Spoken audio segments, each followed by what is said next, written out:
This conference is being recorded. Hey, what's going on, everybody? This is Mike Westerdahl from leanhybridmuscle.com, and I am pretty excited. I've got John Romaniello. He goes by Roman on the phone tonight, and I'm psyched he's able to talk to me tonight because he's one of the top fat loss experts from New York, and this is pretty cool because this would be a pretty expensive consultation. So I'm glad he's taking some time out of his day to talk to all you guys.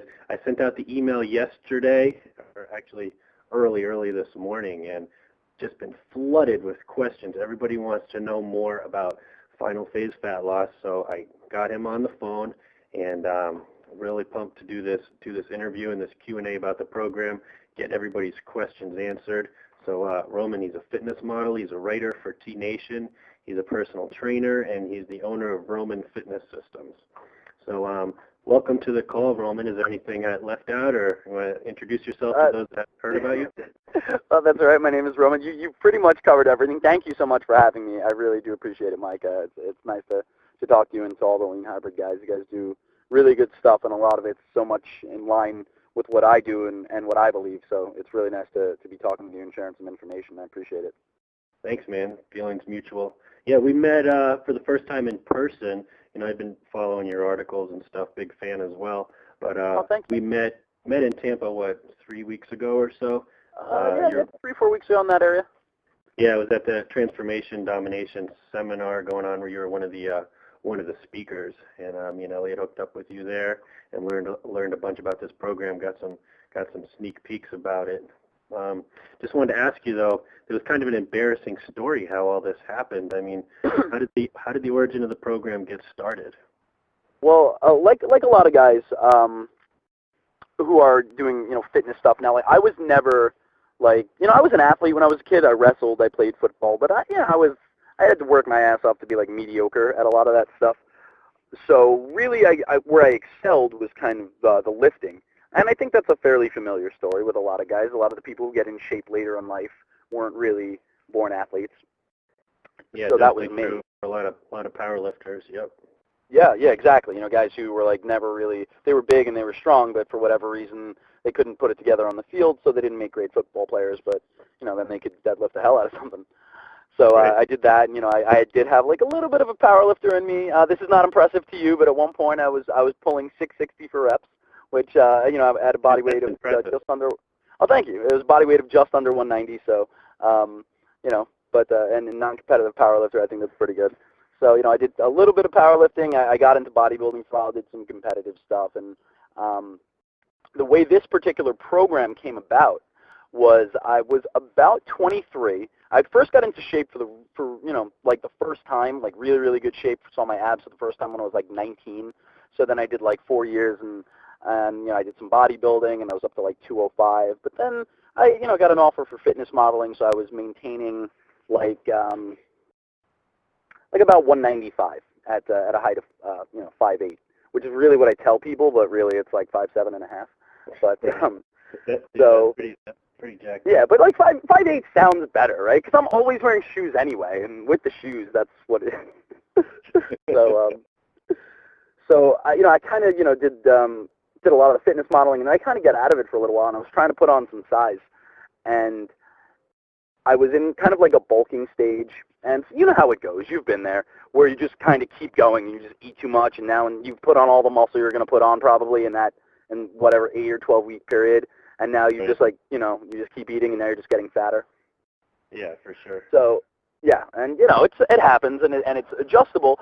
So my bulking phase ended, and I kind of had summer was approaching. But I thought I had time, because I had a system down, just like all bodybuilders, where you bulk up and then you get cut, and then you bulk up and get cut. And normally it took me particularly a really, really long time to get lean. So I normally slated about 12 to 16 weeks of dieting. So I'm doing my bulking thing, and it's towards the end of it, and I got invited to this party, and this was I know Elliot is actually from Long Island, so he can tell you all about the Hamptons. It's the swanky digs out at the end of the island and on the east end. It's really cool stuff, big expensive houses.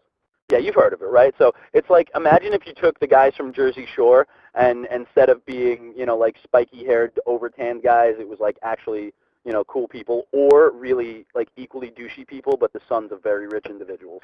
So it's like a whole different kind of, douchebaggery, but it's a very Long Island thing.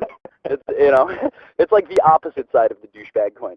But no, the Hamptons can be very cool, and you also find like Guidos out there in Hampton Bays. But this was in a nice place. My buddy Evan, he left me this voicemail, and he rented this big house, and he's like leaving me this voicemail. I'm getting pumped. I'm like, oh man, this is gonna be sick. It's gonna be, I don't know why in the voicemail I thought it was like a Labor Day party at the end of the summer. So in my head, I'm like, cool. I'm gonna be shredded. I'm gonna see all these people. It's gonna be awesome. I don't have to wear a shirt the whole week. This is perfect for me.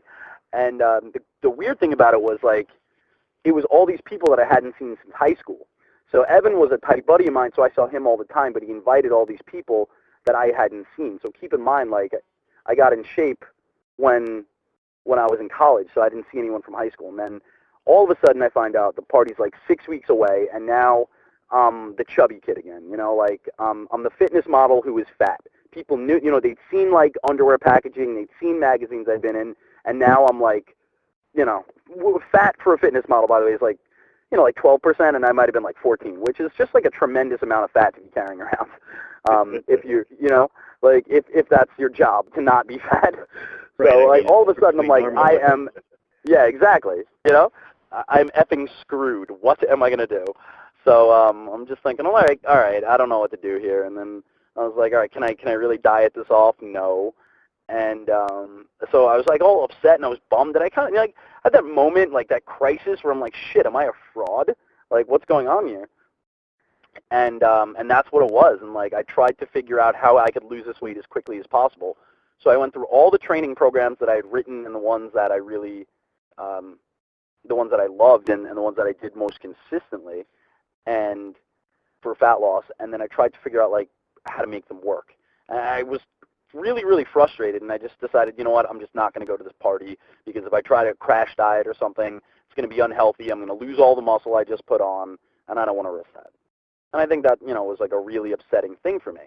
Now all of a sudden, in addition to missing out, I'm also feeling like the chubby kid I was in high school, and I've got all those, that fat kid emotional baggage with me. And that's always fun to deal with. You know what I'm saying? I'm sorry. I'm not trying to laugh at you. It's just entertaining. No, it's fine. It's cool. It's whatever. I got laughed at for the first 16 years of my life. I could deal with it tonight. It's fine. Not with you, not at you. I appreciate it. And then ultimately, I just I didn't sleep that night, and I just kept thinking, like, what can I do? And I just started like cycling through the programs in my head. Well, if I do this one, I'm going to lose muscle. But if I do this one, I'll hang on to the muscle, but it's not fast enough.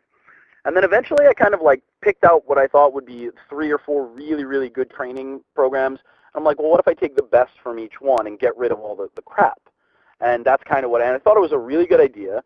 And, I thought I was, as soon as I thought of the idea and I started putting it together on paper at about 4 that morning, I knew it was going to be one of two things. It was going to be either like something groundbreaking or, in like a spectacular failure, and I would just never speak of it again. And it's been something really incredible, so it obviously did work. So just I was able to combine training styles, and because of that, I was able to continuously lose fat each week through 2 different means. One, obviously, I was using these really good fat loss programs, and then I also had something built in to help me hold on to the mass. But rotating the styles, just, the constantly changing stimulus, my body never really adapted to any one thing.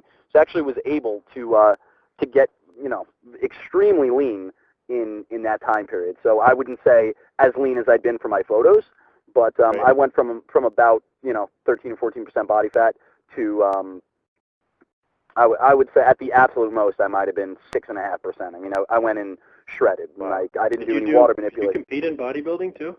Yeah, I did some very low level, like local competitions. It was, decided it wasn't for me. But when I did compete, like it was cool. I got down to 4%. I think anyone who's really interested in it should do it once or twice. But unless you're like planning to take the extreme route, for me it wasn't rewarding. For a lot of guys, I'm sure it is, and high five to them. But like I don't know.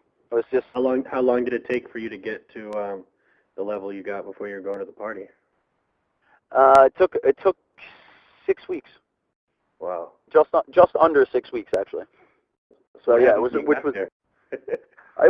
as you can imagine, my revenge fantasies came through, and that was cool because, like, what usually happens in college is, all the athletes, they put on all the weight, and all the hot girls are now kind of like partied out, and they don't look as good. So it was this really awesome kind of like changing of the guard where I was now like the hot guy, and it was so validating, everything I'd worked for. And it wasn't even that I disliked any of these people in high school. It was just that there's that, like, outside looking in envy that never really goes away. And yeah, so it was the first time I'd seen a lot of these guys since high school, and a lot of them, just like looked like crap, and a lot of the girls like couldn't take their eyes off me, and it was a great weekend. And I partied a lot, I hooked up a lot. We were in the Hamptons for the whole week. I spent way more money than I should have, and I hooked up with way more girls than is advisable or safe, and I had an awesome time. So that's how that went. All right. Yeah, I mean, I went to my 10-year reunion, and it's just crazy how different people look. I mean, people that were like in the best shape just turned into slobs. You saw really overweight people that came back and were like the best looking people at the whole place. It totally just changes, but for the majority, people just get fatter and fatter and fatter. And I mean, the older you get and the more you stay in shape and stay lean, I think it's definitely impressive when you run into old friends and stuff. For yeah, sure. Absolutely. And actually, that's one of the reasons that I released Final Phase Fat Loss right around now. I was putting it together, but the reason we actually did the discount at 52% was my 10-year high school reunion is coming up in just a couple of months, and 52 was my football number. So I was like, what can we do to like tie this all together? So the program that like first helped me like get into good reunion shape is now also kind of tied in to like being the chubby kid who just happened to play football. And so I thought that was like a cool little twist. Yeah, that's cool. What position were you? I actually started out as like just kind of a lineman because I was a big kid, but eventually my senior year I did get moved and played a little bit of fullback and defensive end. I wasn't great at the end because I am short and it wasn't really a great position, but actually was a pretty good blocking fullback, and I did fairly decent, just like opening up holes. I had decent yardage, nothing crazy. Cool. Yeah, I mean, I think this program sounds pretty interesting. I definitely wanted to talk to you about it. I mean, after seeing you at the conference, it was cool having you. I mean, it sounded a lot like hybrid training where you're grabbing different of your favorite programs and sticking them together into one thing. So that was definitely something we're gonna talk a little bit more about. But I just read your report that you let out about a week ago. I think it was called "Why You Stopped Losing Fat and How to Fix It." Now, maybe not everybody on our call has seen the report. I'll hook them up with the PDF if they haven't seen it yet. But could you just summarize for us what are some of the causes of why people hit a plateau in their fat loss? Well, there's a couple of reasons, and really what I did was I tried to identify what I thought were like the top 5 things that people run into. And the first of them is there's an evolutionary component, obviously. Like if you're dieting too long, or and Joel Marion's talked a lot about this. Certain hormones like leptin just start to drop, and that screws with insulin levels. So really, what happens is that your body kind of starts to battle back against you. That's one thing, and you run into hormonal issues. Now, in terms of like actual training and nutrition stuff, your programming is often the problem, and it's not like the training program that you're on. It's the way it's set up within the context of your overall training. So you run into this with people who haven't done that many programs, because most of the time when you have experienced guys, like guys who follow Critical Bench and the lean hybrid guys, they're listening to you, and you're coming from a powerlifting phase. So all of those guys are familiar with something like periodization, where you do 4 weeks of this, followed by 4 weeks of this, followed by 4 weeks of this. Well, most people are not getting their information from one person. They're getting it from a bunch of different sources. And for the most part, people can't stay on a single program for more than 3 weeks. They get all ADD, and they jump from place to place. And all of those programs individually are probably very good, but the order that people are doing them in or not completing them in is really the issue. And they just don't allow to themselves to like really get the most out of anything. So that's an issue. Even just grabbing different programs and trying to mash them together when they're not meant to go together. Right, exactly. Own hybrid training programs that might not be working out. Yeah, unfortunately, like as I've said, like you can't, this shit is hard. It's not, all right, look, designing training programs and training people and being a strength coach. It's not rocket science, but it is